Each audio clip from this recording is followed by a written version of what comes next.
Artis peran Roro Fitria segera menghirup udara bebas setelah 2 tahun mendekam di penjara. Kabar kebebasan Roro Fitria dibenarkan oleh kuasa hukumnya, Asgar Syafri, ketika dihubungi Tribunnews.com lewat pesan singkat, Kamis 2 April 2020. Asgar menambahkan, Roro Fitria menjadi salah satu narapidana terpilih dari 30.000 narapidana yang bebas berkat revisi putusan pemerintah nomor 99 tahun 2012 tentang syarat dan tata cara pelaksanaan hak warga binaan permasyarakatan yang dikeluarkan oleh Kementerian Hukum dan HAM. Dalam revisi PP nomor 99 tahun 2012 tersebut, Yasona Lawli memberikan kebebasan untuk 30.000 narapidana narkotika dan koruptor.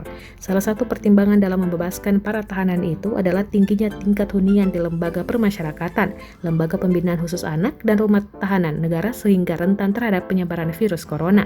Diberitakan sebelumnya, Roro Fitria sebelumnya divonis 4 tahun kurungan penjara oleh Majelis Hakim Pengadilan Negeri Jakarta Selatan pada Oktober 2018. Roro dinyatakan secara sah dan meyakinkan menyalahgunakan dan memiliki narkotika golongan 1 bukan tanaman atau sabu-sabu sehingga ia divonis 4 tahun penjara.